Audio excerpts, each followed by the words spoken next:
Hi everyone, my name is Candace Peterkin and I am the CEO and founder of She Is Art magazine. She Is Art magazine is a digital magazine that strives to uplift and empower women through various art forms such as visual art, literary art, and more. We provide a platform that allows women to see art within themselves and to see art within other women. Creating unity one art piece at a time is what we hope to achieve. With that being said, this project, SheisWomban, came to life, and the reasoning behind it was to allow women from all around the world to sit down and recognize their differences and similarities. They were able to challenge different societal norms that are placed amongst women, recognize one another for who they are regardless of where they came from, and find sisterhood within one another. When I refer to women being art, it means women seeing themselves as a masterpiece and loving the truest and deepest parts of themselves. Because in order to love others, you have to love yourself first, and that's what we really hope to ingrain in people's minds with She Is Art.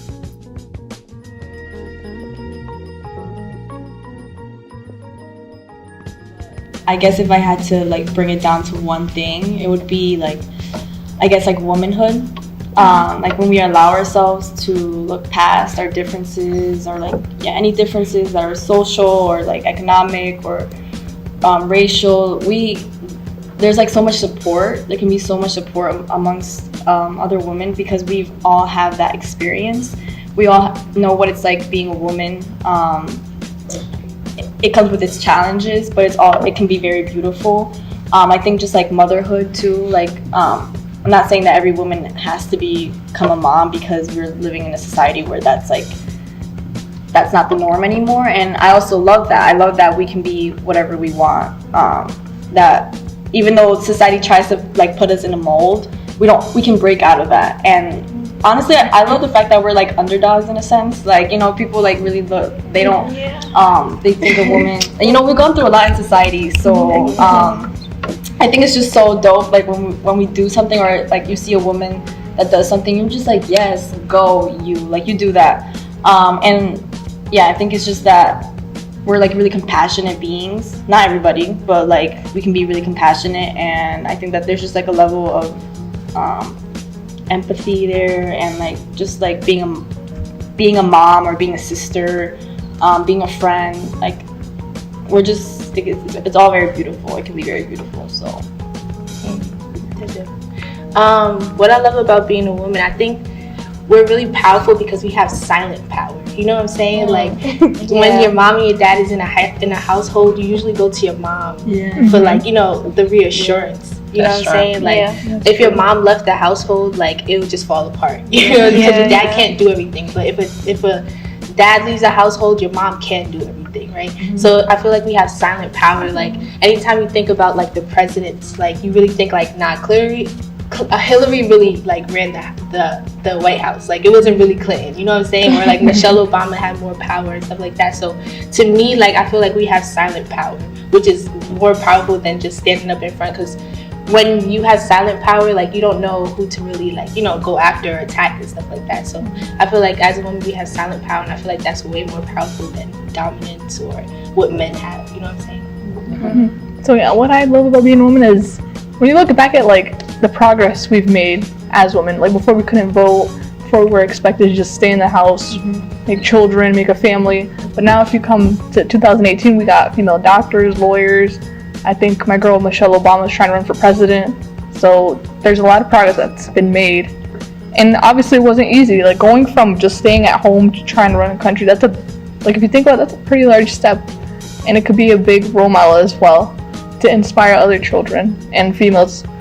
I think kind of what you were saying, kind of the underdog, and then you were talking about we have silent power. I think that's very important.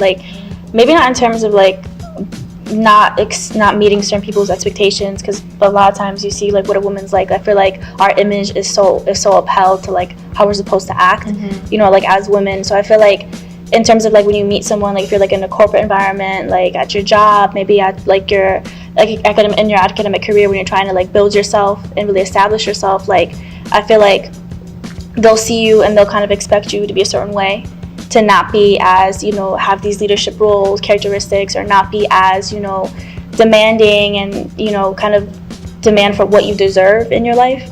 So I feel like when we are like that, when we do step out of people's box that they put us in, and we do act that way, it's like so much more of a statement, because it's almost like, unfortunately, it's almost like as women as a whole, like they don't expect that from us. They don't expect us to be that way. And I think that, you know, my experience, like I've met a lot of things with the things that I want to do in my life. Like I've met people kind of put me on the backboard because of the way I look, you know, kind of expecting me to take a certain position that I will not take. Like I will get to the position that I want to be in, you know, and they don't expect that often. So yeah, I think with us being so close to breaking the glass ceiling, I feel like our leadership is able to bring in a lot more to the table than that already exists. I think we have a lot of traits like that we can allow other people to really grow as well, and I feel like there's really a difference between a leader and that isn't compassionate and one that is. And I think we're able to bring that into the table, and we really are going to be able to make a change.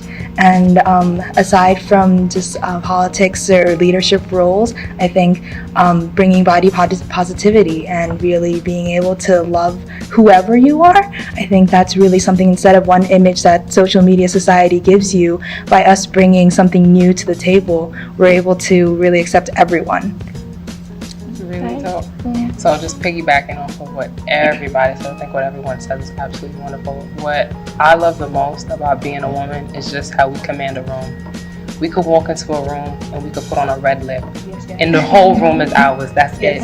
You walk into a room, if you got a lab coat on, everybody's looking at you because you're the underdog, like you said. And like you said, we are the underdogs, and we can still go into a room and take command of that room.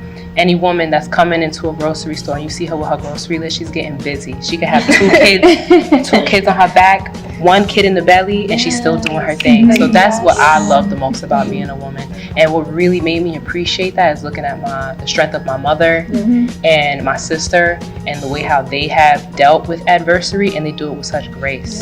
So that's what I love about being a woman.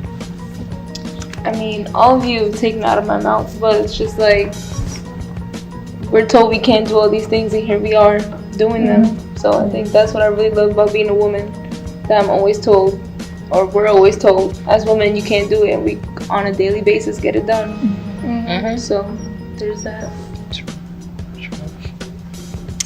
Oh, I think we should take a moment to introduce ourselves, right? Like, we're all a team here. So my name is Tassandra Bailey.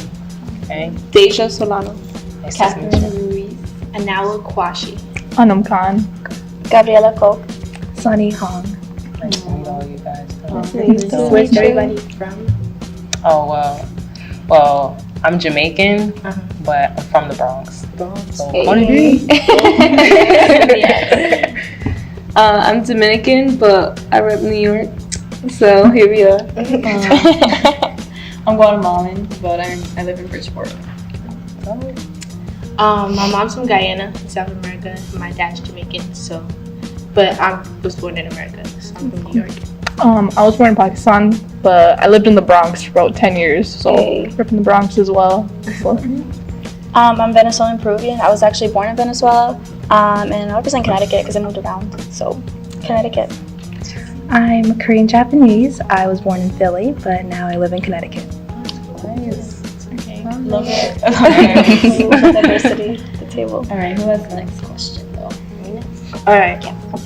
So how do we end colorism against women?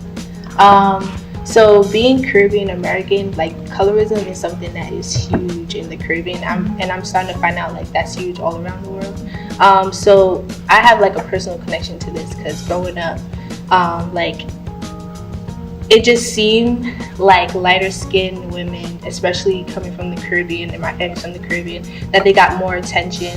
Brown skinned girls got more attention, and it made it seem like dark skinned girls were ugly. So my parents went through that because obviously they're from the Caribbean, their parents were from the Caribbean. So they always told me growing up that I was beautiful because I was dark skinned, and don't make anyone tell me anything different because I'm dark skinned. But I have seen that my grandmother or like my aunts treat the lighter skinned cousins better than they treated me. It happened to my father, and then we have like so many stories from other people in our family that it happened to them.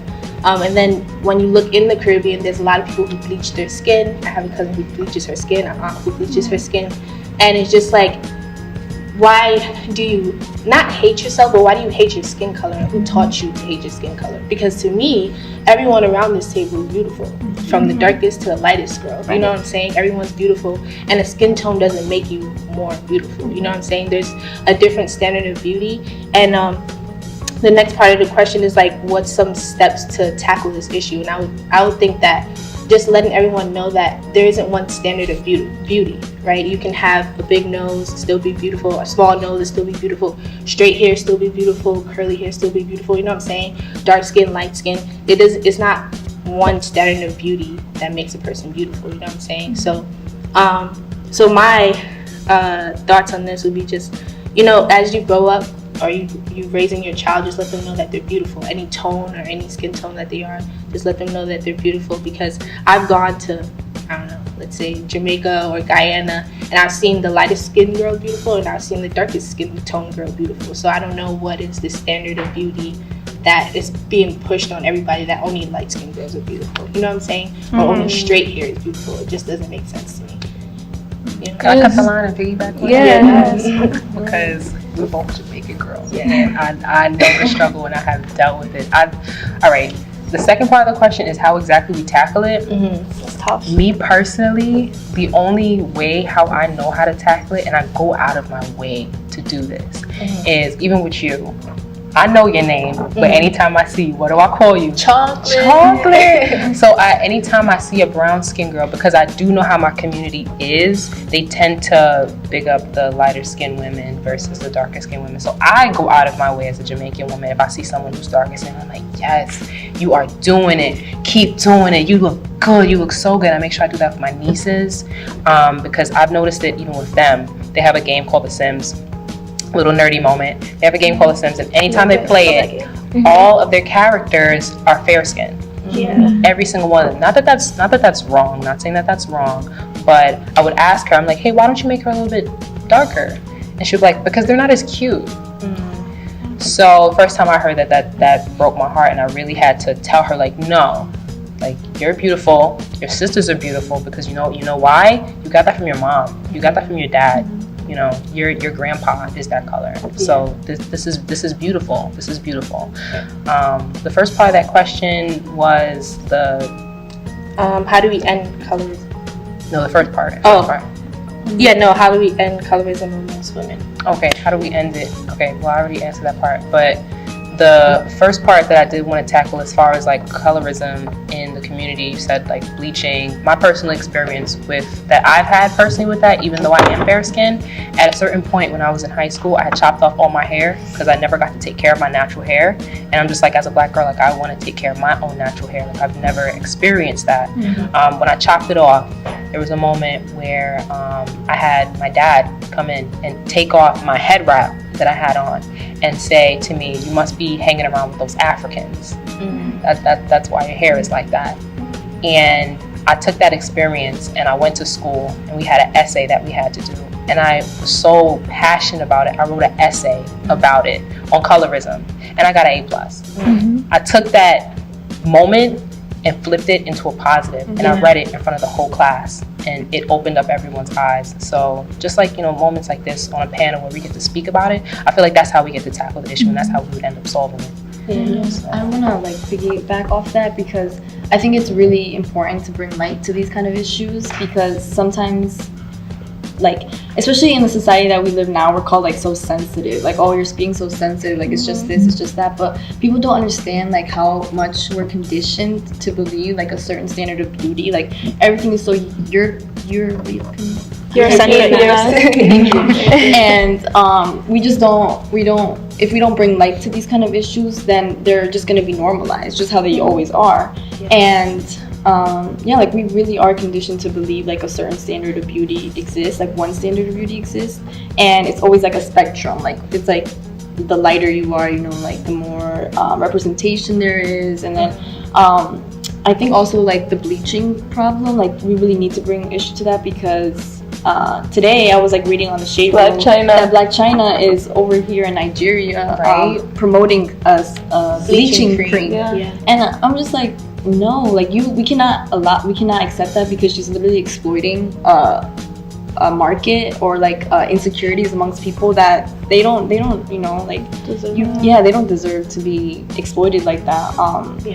So yeah, I think it's just really important to bring light to the issue and to be aware of our own biases, even though we may not seem like, oh, like, you know, I can never be, you know, racist, quote unquote, or like colorist or whatever. But I think it's really important to be aware of ourselves. I think it's also who we allow. Like, some little kids look up to Black China, like, you know, and it's like you looked up to your parents, like, you know, like all these influences that we have, and we have to make sure that our youth, especially, because after us, who's next, you know, we have to make sure that they're the ones who are very sure of themselves first, and then allow for other people to influence them in positive ways, you know.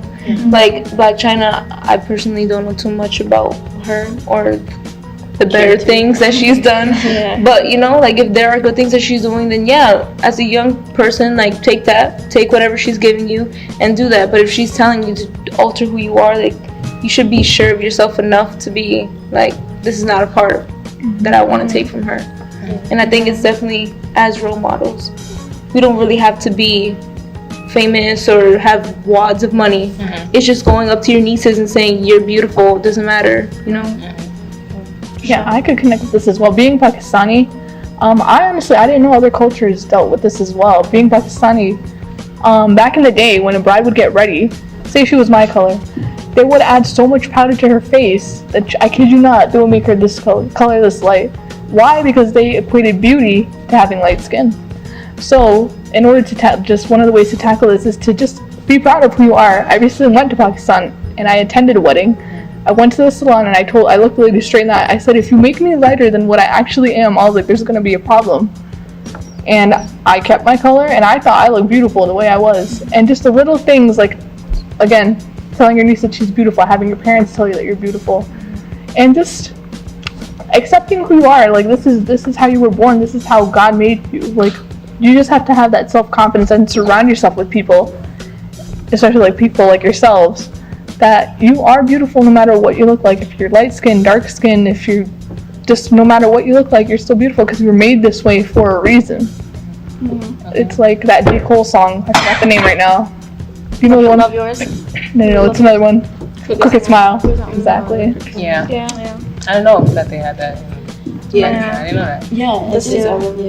I mean, how global it really is. Going off of what is happening in Pakistan, same thing happens in Korea. A lot of girls wear tons and tons of sunscreen so that they don't get tan at all. They also think that the fairest skin, like the lightest skin, is the prettiest. And so it's really, Hollywood, social media, everyone around them telling them that your skin isn't light enough, therefore you're not pretty. Like, it's really a global thing all over the world. It's really conditioned in all, it most really of us, is. or like all over the world. Even in Latin America, it's like people are shocked to see like a black person speaking Spanish. Like, you can't be both. You can't be black and Spanish. So I think that it's an issue. It really is a global issue that we have been conditioned to perceive certain beauty. Like, even if you look at like our Hollywood, like the Hollywood, the big Hollywood stars that that we like follow, like the soap operas and novellas that we watch, all of them are fair skin, light skin. Even, and you can see how the way those characters are depicted. If you look at the servant, the maid, the nanny lady, she's always of indigenous descent, always darker skin, and it's hard because also within our language, like, we have all these different terms like to address different complexions, different mixes, different like everything.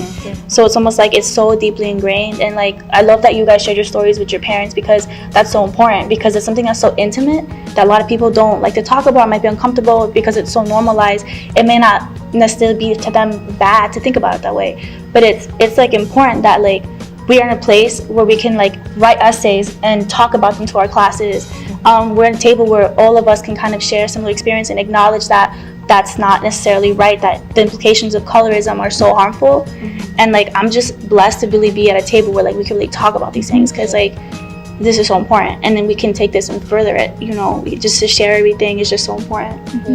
I think representation is also really important too, because like even on Instagram there's all these pages now with like dark skinned baddies or whatever, like chocolate queens and stuff like that. They got like 5 million followers. It's like you see all these beautiful women being put up. It doesn't matter the complexion, even like light skinned women or dark skinned women, it doesn't matter your complexion. They put up all these women on this page, and it kind of combats the idea that there's only one shade of beauty or there's only one look of beauty. And that really, like, I see my little sister following the pages, you know, and it makes me happy that she doesn't have to go through that, because I still struggle with it even if my parents are telling me I'm beautiful, because that's your parents, right? When you go to school and they call you these names and you just like, you feel bad about yourself. But then when social media and stuff like that, even though it's bad that impacts us more than our parents, it's just the reality of what today is. So when you see on social media that these pages are putting up beautiful women and stuff like that, it gives them a little more confidence in themselves. I think even recognition. I can speak for the Dominican Republic. If you're darker than a certain skin color, you're addressed as, okay, you're not fully Dominican because you've merged with like the Haitian side, and it's like we all share the same island, we're all the same people, like, you know. But because you are of that darker skin, you get marginalized in that way, and it's real. You gotta recognize it, and if you don't, then that's how nothing's gonna change. I really do wonder how this was created. Like, I just think about it, like maybe the fact that I've always had like a diverse group of friends. Those Don colonizers. Yeah, I guess so. Like right now, if you were to think about it, what makes me more beautiful than someone who has darker skin than me, and what makes me better than, like, less than someone who has lighter skin than me? I just An opinion. Yeah, I just don't understand. But then there's tables like this that actually remind us, like, hey, like, this is who we are, and we should be proud of it at the end of the day. The next question. So it says, how does your race, ethnicity positively and negatively impact your life? So, You want to start on the positive side? yeah. So on the positive side, like, being Pakistani, we've always had this sense of giving to less fortunate, like doing good and not expecting someone to do good for you in return. Just a sense of, oh, if you see someone on the street, bring them a meal. If you see a friend struggling, oh, like, always have an ear, like, ready to listen, even if they tell you the same thing over and over again. Have that sense of compassion and understanding that, like, life is hard and you should always be there for someone, even if, like, you know, someone's not there for you. But just a negative impact would probably be the fact that in Pakistan back in the day, and even like some of the tribal areas today, just there's a big difference between the males and the females. So it's in, like, where I'm from, the village side, it's, for some reason, it's still like sometimes like the woman has to be dependent upon the man. Like, she has to wait for him to bring groceries, she has to wait for him to come home so she can go outside, and just like he has to be her support. She doesn't have to support him. But yeah, I just went back there and I have cousins, and I told them, I said, if you want to go outside and if you want to learn how to drive, if you want to go bring your own groceries, like, you go ahead and do it, because I mean, you don't know what the future can bring, and like, you might not be married in the future, you might have to go away to school. You should be able to do little things that we take for, like, advantage here. But also, I mean, Pakistan's getting better too. Like, in the city areas, there are women who go outside, there are people who work, there are people who drive, so they should look at, like, that. That's just one of the things that's always been difficult growing up, especially here, because my father's a military man, so, you know, fathers are already protective, and then when you have that, it's just, and the culture, it just makes life a little, to break the stereotype makes it a little difficult. That's true. Well, I think, like, being Latina, like, I think that's something I definitely picked up on, and like in my culture is like this, as for the negative part, kind of like what we call, like, this machista kind of culture, which pretty much means just like the, like, you know, patriarchal kind of like authority type of society. And I'm sure like a lot of people can relate to that. It's pretty much kind of like on a macro level, we see like men kind of taking on women and kind of just like they're allowed to do what they want, you know what I'm saying? Kind of just like they're the ones who command the household, the ones who, you know, bring in the money, the ones who kind of just like their word is like it, like what they say goes as law, you know what I'm saying? And they're kind of the ones that also are kind of can be accredited to like pushing like us down almost in a way. But then it doesn't make sense, because if you look at that on a macro level, that's what you see. But then micro, when you actually come to our households, we see our strong mothers, like we see like our women, you know, doing everything, like, you know, from the house, like at least like growing up where I grew up, my mother worked like so hard, like all of my life I've worked so hard. So it's kind of hard when you see that your uncles and like other family members kind of telling you like, oh, like, you need to find a strong guy to take care of you, or you need to, or really protecting your body, like the men in your families kind of like protect your body and kind of say, oh, you need to make sure that you're not just, you know, out here talking to whoever, you know, dressing a certain way, perceiving yourself to be a certain way. Right. Wait, I'm Bye. sorry. Go ahead. No, go ahead. Like, I just want trust to know, me. like, they want the guys to go out there and do what they want and have Right. sex with who they want. Who they having sex with? Not Who the they having girls. sex with? How does that work?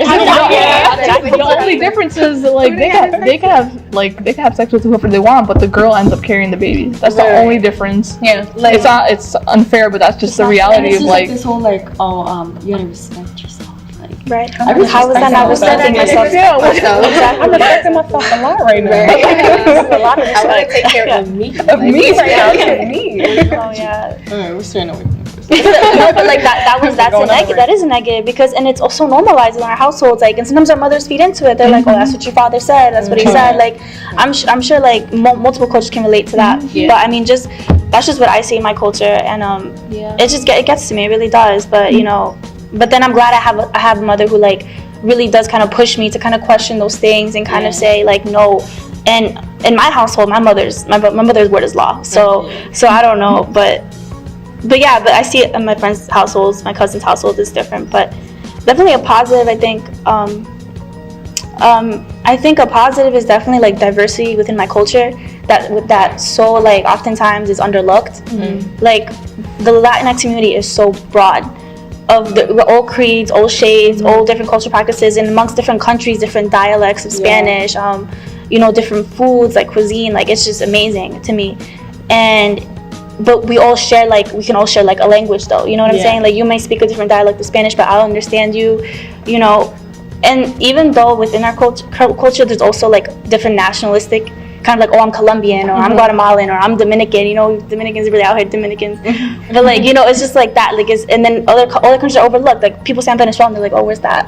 Oh, where's tell me Venezuela? about it, Like bro. where's, you know what I'm saying? Some people they say, "Oh, you're Guatemalan," or like, "Where's that?" Yeah, it's like, oh, I've never met someone from there. Someone said Pakistan's in India, right? I was like, no, it's its own separate country. Or my favorite, when they assume, oh, you're Puerto Rican, oh, you're Mexican, oh, okay, now you're Dominican. But I'm like, no, I'm neither. Like, I'm none of that. Like, you know, they just assume because that's just what people think. That's just what the general like consensus is on the Latinx community. But yeah, the diversity is amazing. It's beautiful to me. Yeah, I think like just piggybacking off of that, like especially resonating with like this Latin ethnicity in America, I think for me it's always been really positive because I grew up in a community where there was a lot of diversity amongst ethnicities. So I felt so subdued and I felt so comfortable, and it was just like so amazing meeting all these different people and like bonding and like just having like that culture that you can bond. But I think like on the negative side, it's also like especially now, like the environment that we're growing up in can be like there's a very negative like light that's shone on us sometimes, and you're just like I mean, to me it doesn't really like impact me. Like I don't go around like feeling bad about myself because of what is being said like news media wise, that, you know, like Mexicans or like immigrants, especially coming from a family of immigrants, that they're criminals and stuff. But I know that seeing like what's going on, like kids being detained and like having to stand trial on their own, and you're just like, what is going on? You're just like, that's inhumane and it's unjust, and it's happening to like our community, quote unquote, like our ethnicity, the Latinx community, and you're just understanding the struggles too of like the people who live in those countries, because I went to Guatemala and I've lived there for like when I was really, really young, and it's just so different, and like economic wise, societal wise, and you just know that those people are coming here to better their lives, and to understand that that's what they have to struggle with is pretty dampering. Yeah, I think a positive is definitely that we all know that we have power. Like your parents say you have power, like we are led by strong, graceful women, you know. I think the thing is that our power is silence. Like we do have that power. Like in my house, what my grandmother or my mother says goes. But on a macro level, that's really not what it is. Like it's how it comes off for other people. So if we're in a group and my uncle says something, it's like fine. And then when closed doors come and the women speak, the whole decision changes. But why behind closed doors, you know? So I think that's a negative. That's true. Yeah. I would say, let me start with the negative and end with the positive. So I would say, as a woman in the Black community, I would say the biggest negative would have to be the angry Black woman effect. It's like, if you're passionate, because anyone who knows me knows that I'm a very passionate person. If I'm passionate about something, you feel it. And there are some people that would take that and they would say, oh no, whoa, why are you so angry? Why are you so angry? Lower your voice. Lower your voice. You're being much. threatening. You need to chill. Don't tell me to chill. I'm passionate right now. Just like, right? Just like how when you're passionate as a man, you feel like you have to be heard. But as a woman, and you have to change your stance. Yeah, I have to either change my stance, or I have to be meek, or I have to. Or you don't know what you're talking about. You have to be a lady. Sorry, or I don't know what I'm talking about. You know how many times I've had a man tell me, "Oh, you don't know, you'll figure it out. Like, you don't know what you're talking about," and kind of dumb me down. And then I'll have to be like, actually, no, sir, I do know what I'm talking about, and I know what I'm talking about equally as much as you, if not more than you. Because it's your experience. Because it's my experience, and you're gonna hear me right now. So I would say that would be a negative, but flip it on the positive side, it's a positive because it's made me a stronger woman. You know, as far as career-wise, my relationship-wise, I'm a stronger woman because of it. Because I'm not gonna have no man come and tell me what I can do and what I can't do. Therefore, I'm gonna pass that on to my children. And hopefully, I have a girl. I'm gonna pass it on to my children. And she's going to be the same. She's going to be a strong Black woman, not an angry Black woman. Right. So that's what I would say my negative and positive is. I just want to piggyback on that. I've always struggled with, because I am soft-spoken, but as soon as I get assertive, then all of a sudden I'm angry. And I'm just like, then I got to, wind down and try to make you feel comfortable so that I could feel comfortable, so that the situation is comfortable. You know what I'm saying? And it's just like, why when I want to say something now that, and you're wrong, now I'm angry, you know what I'm saying? Or you feel threatened. Even with coming to the school at first, I would talk to my roommate and I'm getting passionate about something because she asked me about something, you know what I'm saying? And all of a sudden I'm just asking, making me feel like I'm attacking her. I'm just like, no honey, I'm just trying to tell you, you know what I'm saying? And it's like, I've always struggled with that because I am soft-spoken and I'm calm, but when I know something, I know something. Like, I don't open my mouth unless I know what I'm talking about, you know what I'm saying?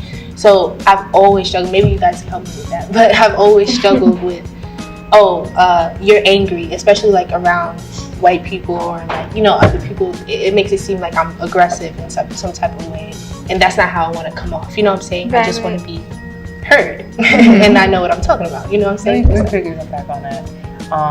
That's not you being aggressive. It was a YouTube clip that I had watched, and it was of a round table almost like this, and there was a white woman, a Black woman, and two other men. And it came to the Black woman's turn for her to say her opinion. But I tell you, everybody else was loud and being aggressive. So now this woman, she took her stance and she made her opinion known. And she was on the opposing side of the white woman. And the white woman immediately, so she got in about 5 words, and she was just like, whoa, why are you attacking me? And this woman had the best clap back. I had to take note. She turned to her and she said, attacking you? She said, feel like I'm attacking you? And then she said, well, if those are your feelings, you need to take that to the pulpit and resolve that with God, because I didn't attack you. I'm saying my opinion. If you feel attacked, that's something personal that's going on. Maybe you have some residual feelings against my skin tone. Maybe that's why you feel like I'm attacking you right now, but I'm calm and I'm stating how I feel, just like how you did. I didn't feel attacked. I didn't feel threatened. I wasn't even looking at you, sis. So it's not you. It's really them. Yeah. That's something that they have to personally resolve. You just keep doing you. You still be assertive, and you get your opinion heard. Right. Don't let them silence you. No. My bad. I just got passionate. Question, girl. So what kind of advice would you offer to the younger woman growing up today? There's so much. Everybody's so your approach and your way of coping with things can range from so many different ways. But I think something that personally helped me really grow and develop into a very secure, stronger woman, really secure in myself and my identity, and just really helped me put my foot out there and not be scared or anxious. I think it was kind of finding what you love, what you're passionate about, and then having a vision of what you look up to, what kind of person do you look up to, right? Man or woman, what kind of characteristics do you really idolize, and you're just wow, that's great, I wish I could be like that. Make that your goal, just how like I was reading this online too, like just like how you work on your body, the way you work on like actively, like your mind, your character is an active process too. Like how you want to be is something you have to work towards, not, you know, by staying inspired. Like really don't lose sight of who you want to be, because you can be that, you know, just like what you said, like you can be that person. You can be outspoken if you want to. It takes time. You have to be patient with yourself, patient with the process, and like I said, just stay inspired. Like really, like be around women like we are at this table, you know, like, because this is inspiring. Being here, I will come back, I will leave this project and be more inspired because I've met women that will keep me that way, you know, and I think that's just so important. So that's definitely some advice I would say, and say to my younger sister all the time, stay inspired, like, you know, be secure in yourself. Don't, you know, just don't acknowledge when other people have different opinions from you, a different way of living, a different like outlook on life, and just like don't be scared of it, don't reject it, just listen to it and say, okay, that can stay there, but I'm moving a different direction, you know. And I think too many times we feel like as women we don't have that option sometimes, you know, they want to keep us in some kind of box sometimes. And I mean, something like that reminds me of that is like I read something once that said that life is not about finding yourself, life is about creating yourself and like creating that person that you want to be. And I think especially as a woman, the time is now. We have, in like historical wise, this is like the most like proactive, progressive, progressive and like the most freedom, quote unquote, that we've had as women to be who we want to be, and have no, you know, like whatever people's opinions and thoughts of you are, that's their problem, you know, like that's on them. Like who you are, we all know who we are as, or maybe we don't know who we are, and that's okay too, because life is all about it's all about learning, it's all about becoming the best you that you can be, and saying, and there's a mirror, you know, like having a mirror where like, okay, you know what, I'm not at my best, I'm not where I want to be right now, I know that I have issues that I need to work on, and that's okay, and it's really okay. It's to be honest with yourself, and that's the hardest person to be honest with sometimes, is yourself. Knowing what you need to work on as to become a better human, not just a woman, because I mean that's a process in itself. But yeah, I think that's I was gonna say one thing I would say to the younger generation, and one thing that I say to my younger siblings all the time, is use education and information so important, the most, because it's like the most now, and it's the most easily accessible now. So like for our grandparents, they had to kind of just go with the flow because they didn't have the education to combat it. But now we don't have to just go with the flow. You know what I'm saying? How dare you not like educate yourself, because our parents weren't even allowed to go to college because they didn't have all these assistant programs and all these guidance counselors to help them to college, because it wasn't just accessible for them. Our grandparents who came from another country, like how dare you not educate yourself when they weren't even given the opportunity to go to college. You know what I'm saying? So I always tell my siblings, don't sit there and just watch TV. Like, what are you doing? Like, get a book. Like, go educate yourself on what you want to do. You say you want to do music, you want to model, whatever you want to do, educate yourself, because our parents and our grandparents didn't even have the opportunity to do that. So you sitting down there is kind of like disrespectful. Like, what are you doing right now? Like, the internet makes it so easy now. Like, so easy, you know, for them to do stuff. Our parents and our grandparents always sit us down like, if I had that at my age, you know what I'll be doing right now, you know what I'm saying? And I take that to heart, you know? Like, sometimes when I want to give up, like in college and stuff, like it gets hard, and I'm just like, how dare I not get up and do my homework? Like, I'm the first person to walk across the stage and get a diploma. What am I doing? You know what I'm saying? So that's the thing that I always push the next generation, like, get information and use it. Like, because our parents didn't have the opportunities to do that, you know? I would just say the advice that I would give to the younger generation is just don't be so hard on yourself. You know, as a woman, sometimes we can be really hard on ourselves and critique ourselves, like even personal experience. Like, I've realized and I've come to terms and I've started to grow to love it, that I'm not the most feminine.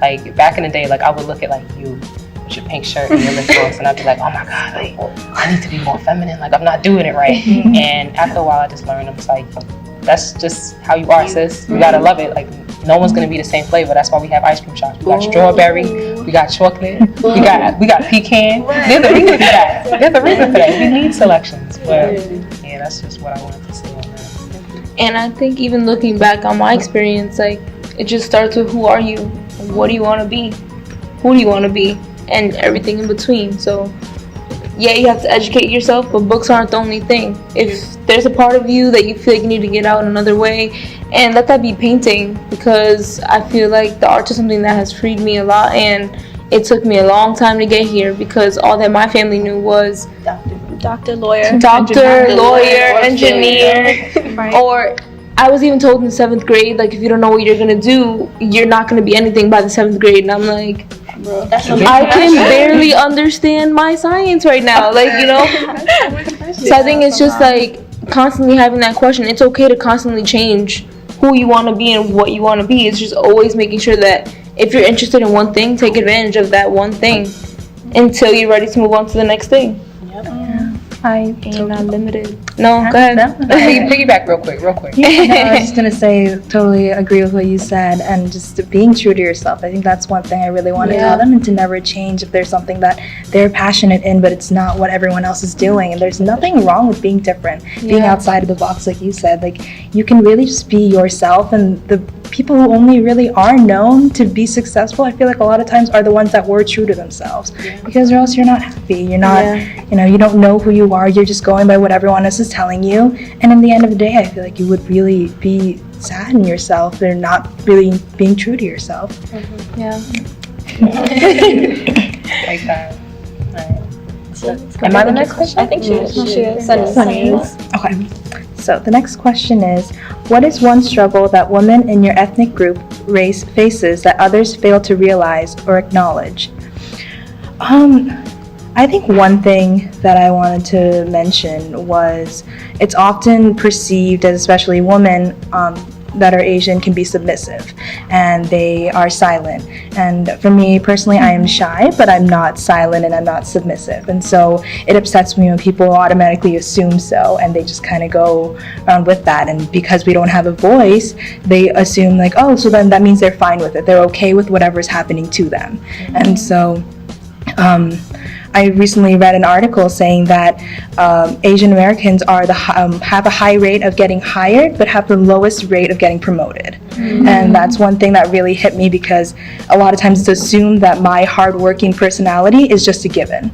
And for me, it's what I was born and raised to be doing, being responsible and respectable to other people. But then for other people, they assume like, oh yeah, of course they are, just because they're Asian. That's something that is totally given, totally assumed, and they don't need like oh, thank you for stepping up and being like a person, being a leader and giving a higher job. It's like, you are great with what you're doing right now because you're helping out every other people that they're there, and you're not complaining about it. Not complaining, that's something that I have a huge too, but I think every group has, every race, ethnic background, everyone really has something that isn't really shown, and that was one thing that I always struggled with and still do at this time. I never really looked at it like that from like the Asian side. I didn't really look at that. Like the model minority, like I just became aware of that, like how we perceive Asians to be like the model minority, like the immigrants who are here, and like they like they're perceived or like put on media as like always smart, always good at math, good at science, hardworking, highest paid jobs, and like that it's not like that. It's like the model minority is actually pretty harmful to people who are Asian. I would say, as far as in my community, I think a big issue that needs to have a light shined on it would be healthcare. As far as African American women, I was having a very interesting conversation with a family member of mine about African American women and the high mortality rates of Black women when they either go through childbirth, and it's just because they're not being listened to. Like, you would come with certain complaints, you would say, oh, my head hurts, certain signs and symptoms that could point to something more serious, and they would be ignored because like, all right, relax, it's not that serious, because we're just not taken as serious. So it would be that, it would be access to certain medications, certain treatments. It's just lower. I've read certain articles on it because right now I'm a nurse, so that's something I'm passionate about, is healthcare for Black women. A lot of the Black women that come in, they wouldn't even know that they have access to certain things and certain programs that can help them out. So it would basically just be that. That would be my biggest issue with Black women in the Black community. that people don't notice, I tend to think. Can I ask you just really quick? Because I was reading What's this up? article on research, and they said that there's a recent study that said that doctors across the board, they give lower prescriptions of painkillers to people of color. Yep. Because of the biases that come with race. Yeah. Because they're perceived, if you're of a darker complexion, if you're a darker race, and then they're going to perceive you as having a higher pain tolerance. They're just not going to believe you. Yeah, it's true. They had did a study, I remember when I was in school, and I had read up on it about certain, like the Asian community. They said the Asian community, they would tend to give them less pain medication as well because they're more stoic and they don't like wail and yell. They tend to be more just like, tolerant of pain.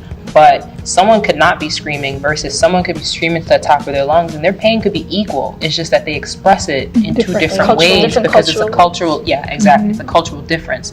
So if you come in and you have these signs and symptoms and you're telling it to them, but you're saying it in a calm manner, they would be more inclined to say, just pop this Tylenol, instead of, hey, let me get an X-ray on this person and let me dig deeper to see if there's really anything wrong with this person. And the Black community, they're less likely to go and look into like malpractice and to sue because they're not aware that, hey, this doctor may have done something wrong. Let me dig deeper into it. It's usually more for the Caucasian community that they more look into that, and they tend to get those kind of, better treatment, I would say. So, yeah, unfortunately. One that I'm thinking of, because Sunny brought it up, is, and this is because also it came up very recently, but men thinking that Latino women are supposed to be like these sexual objects who speak to them in Spanish. Like, I remember, and it was just a couple days ago, the guy's like, oh, you speak Spanish? Like, I'm sure you could be great in bed. Like, how does that even correlate? Why do you think that's appropriate to say to me? Like, And I think that's something that for a while is like, women are supposed to be seen as like, or like the Jezebel. Like, if you're not the angry Black woman, you're supposed to be like this like sexy sexual object for promiscuous men. And then me too, I've never been super feminine. I feel like now is when I'm like really growing into my femininity because I grew up around men, so that's not something normal for me. And I remember dressing in like these baggy pants and like a hoodie and being completely comfortable, and men would just be like, you don't look like a girl. Like, what does a girl look like? So it's the last comment real quick, because I was gonna say that I think one of the hugest problems that I face, and especially as like a dark-skinned woman, is that if a guy of another race tries to talk to me, I'm automatically a fetish. Like, oh, you look so good in white. You look so good in yellow. It's just like this fetishy type of thing. I'm not gonna hold you to look mad good in yellow. But then I find myself having to like teach them, or I'll like catch on to it, and it's just like it makes me question myself. But then I'm like, nah, it's you. Like, what's up? You know what I'm saying? So that's one thing that like I dislike the most. If I feel like you're trying to fetishize me, or like just stop. Like, don't do it. Reach. Can I piggyback off of that? And my bad if I'm taking up time. Actually, let me know. Would you mind if we went to the next question? Oh, sure. Okay, so what is your position on Black Lives Matter as it pertains to Black women? My position on Black Lives Matter, I'm so happy that it exists. I'm happy that it became a hashtag. I think because of Black Lives Matter, a whole movement started as far as awareness. We didn't have people recording certain instances with the cops and police brutality. We didn't have all this. So it's like, now if anything happens, you have to be on your P's and Q's because you know the world is watching. The world will have you as a hashtag in 2.5 seconds. Your whole family will know about your views, what you think, certain things that you have done. So it's like you have to be on your P's and Q's. And I think it's making people more aware of some of the things that they say, because I think that some people who have a certain bias, some people don't even know that they have a bias. They would just look at you and be, like, as you said, like with the Asian community, they would look at you and be like, oh, you gotta be smart. What do you mean you don't know this? Like, do this math for me real quick. But it is something that they don't even notice. But until a hashtag comes out, and until people actually recognize, like, wait, that could be a bias that I have, and I didn't even notice. That's why I think that this position is really good. And pertaining to Black women, I just think that it protects us as a community. It makes everyone aware of our struggles. That's why we're able to have talks like this. It makes people aware. I think. Oh, sorry. Go ahead. Like going off that, even besides our own biases, like even I don't think people are really aware of like institutional racism and how like that plays a role in like the Black Lives Matter movement, with like the history between the Black community and the police, and how it's never really been a good relationship where the police have protected Black people. It's always been like more like exploitation and oppression, and when we don't deal with these historical issues, they just grow into new issues that look like new things. And so I think that's really important. And when it comes to Black women too, I think intersectionality is like really important, like being able to look at issues with race and gender, that they pile up and they create new experiences for new people and a new reality. So sorry. So I think that the Black Lives Matter movement, I think that's actually played a big role in inspiring other minority groups to stand up for themselves. Because if you look at, this is a pretty large movement, it's made a big impact so far. So just, I'll use myself as an example. Before, I'm a Pakistani, I'm Muslim American. When I was younger, I'd always hear things like, oh, like, isn't Osama your uncle? Like, oh, like, what are you doing here? And especially back in high school, when they found Osama in Pakistan, where I was born, that was a pretty tough year, because we were like, oh, like, what were you doing? You should have told us, I'm over here. I wasn't over there. So I feel like it's just, for me, having that movement today, it's like encouraged me. Like, if someone says something disrespectful to me or something that I'm just not okay with, I should be able to retaliate and respond to them and say, hey, you should educate yourself before you're saying anything. Because I feel like it's like a universal message, you know? Like, you shouldn't judge me based off what I look like. You should look at what's in my heart, how I'm speaking to you, reciprocate kindness instead. So as it pertains to Black women, I think it's really important, because the media, I'm sure you guys all know, if something happens, if you're part of a minority, the media portrays it as one way. If you're in the white Caucasian group, then it's completely different. Yeah. So just spreading the message that we're all equal, that's the most important the message that I got from Black Lives Matters movement. I think this just emphasizes recognition. Like, if we don't recognize that Black people are humans too, then we're able to dehumanize them. And once we dehumanize them, then we're able to do whatever we want, because they're no longer people in our eyes. So saying Black Lives Matter is like, it's a life that matters. And because you can only see it as a color, then I'm gonna put that it's a Black life that matters also. So I think it's very important. I think Black Lives Matter movement is so powerful because it's ongoing and it's so huge. You know what I'm saying? Like, back in the day, the government was could pinpoint like the Black Panther movement and target them and break it apart and do things to them. Pinpoint a specific leader like Malcolm X or MLK and all these other people. They were able to pinpoint one person, but because it's such a big movement, you can't pinpoint. What are you gonna do? Pinpoint a hashtag? Like, you can't get all of us. Like, you know what I'm saying? So it's such a big movement that it keeps itself going, right? And then also, like, before, I was learning in my class, like, even in the Black Panther Party, they would still have like sexism and stuff like that. The men were still in the forefront while the women had to stay behind. And like in the Black Lives Matter movement, since like it's kind of like a social movement, we need everyone to be in it, and everyone understands that. So there is no sexism, there's no colorism, there's no homophobia. Everyone's in it, and it kind of keeps it going, which I love. You know. I think there's like two like quick points that I wanted to talk about. When I think of the movement and then Black women, two things come to my head. Like, oftentimes when these incidents happen, someone's being murdered, a cop is being trialed as innocent, you know, despite evidence. But who are when the people who are victimized after this, you see like a single mother crying, you see like a widowed wife now, or a child with no father now. Like, oftentimes at the forefront of these incidences on the media, who's speaking? It's a woman. You know, and I think that I was also reading like on the website for Black Lives Matter, they do make a conscious effort to denounce the nuclear family model, which means just like a mom, dad, and 2 kids, because oftentimes in these communities it's not the case. So they do make an effort to support the Black women that are, you know, affected by these murders, by these instances, you know, by social injustices that do happen. So I think that in terms of the movement, I think they do a good job and have like an effort of it. In terms of representation of Black women, like how the images and how they have them at the front of these like media cases, I'm not sure because I'm not a Black woman, so I can't really like say how we feel about it. But I do think that women are at the forefront of the image, and then that and also it was founded by 2 Black women. So a lot of people don't know that. So also that too. Yeah, I mean, overall, I think I like to say that it's interesting to see how everything that's been swept under the rug is like all revealed now, and slowly all these things are coming out. And as for me, not being a Black woman, I didn't know. I really just did not know until recently that all these things are happening. So being informed, getting to know, learning how I can support everyone, that's something that really makes me happy that I can be a part of it too. And the last thing I wanted to say, I think the Black Lives Matter movement got the ball rolling. So like it inspired other things like Colin Kaepernick, and now people have to pay attention.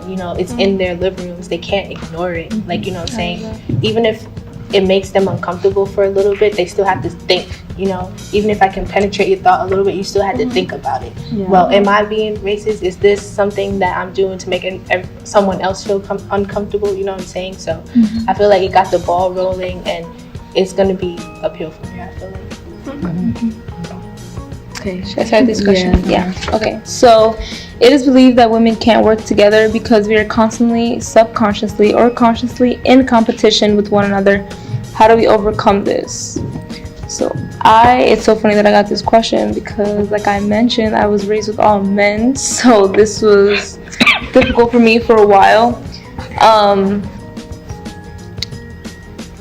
I would just say this, like, coming together, sharing our stories, like, it doesn't matter. I didn't even know, that there was this, there was an issue, like a social issue. I'm sure everyone goes through their social issues, but within the Asian community, so it's sitting together saying, yes, we all go through different things, but we are also all women, which within itself is difficult.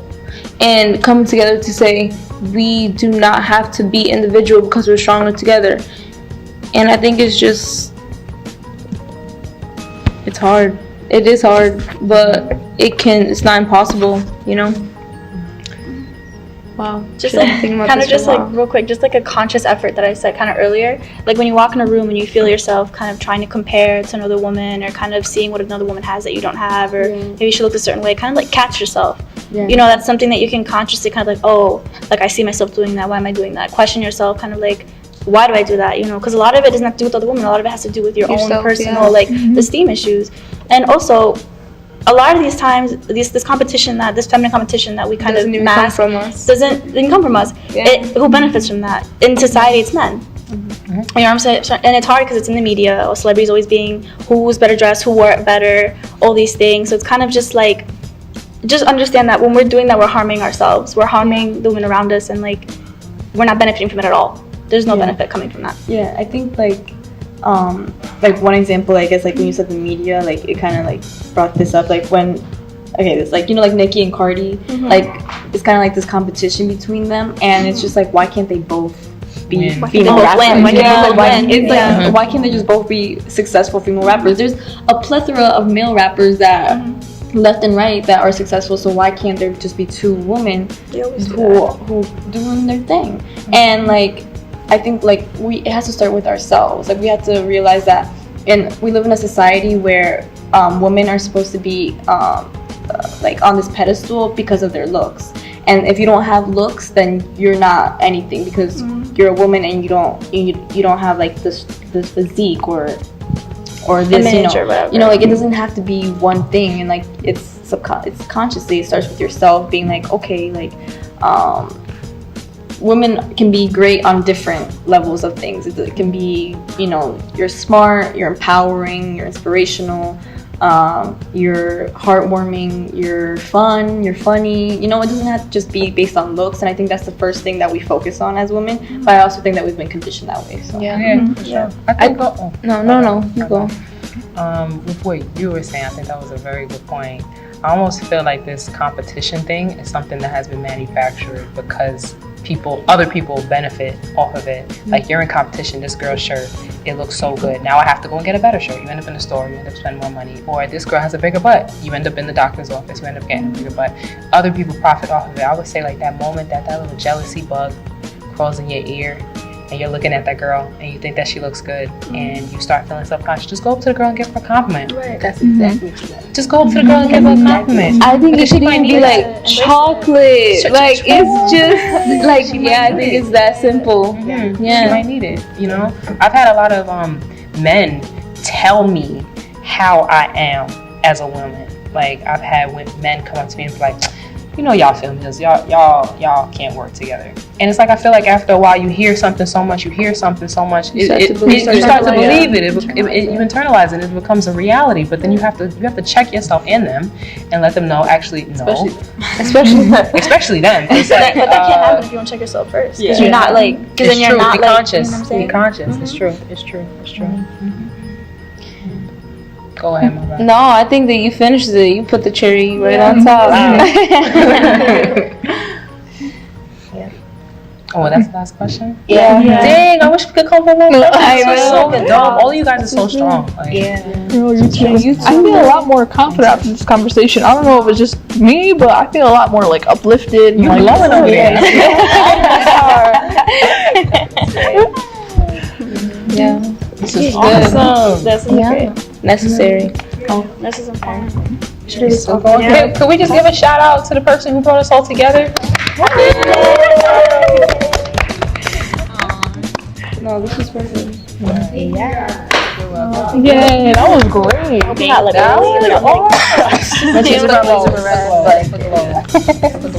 That was so nice.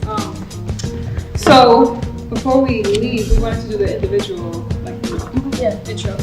So Hi, my name is Anam Khan. I'm 22 years old and I'm a Pakistani American woman and proud of it. Hi, my name is Gabriella. I'm Venezuelan Peruvian. I'm 22 years old and I'm a proud Latina woman. Hi, my name's Anal Kwashi. I'm Caribbean American. I'm 21 years old. That's it? And I'm chocolate. Hi, my name is Deja Solano. I am Dominican from New York. Hello, my name is Cassandra Bailey. I am 23 and I'm Jamaican. And I'm cute. Hello, my name is Sunny Hong. I am Korean Japanese and from Connecticut. Okay, so my name is Catherine Ruiz, but everyone calls me Kat. I live in Bridgeport, Connecticut, and my ethnicity is Guatemalan. But more than anything, I just see myself as a human who's part of this journey with everybody else. So yeah.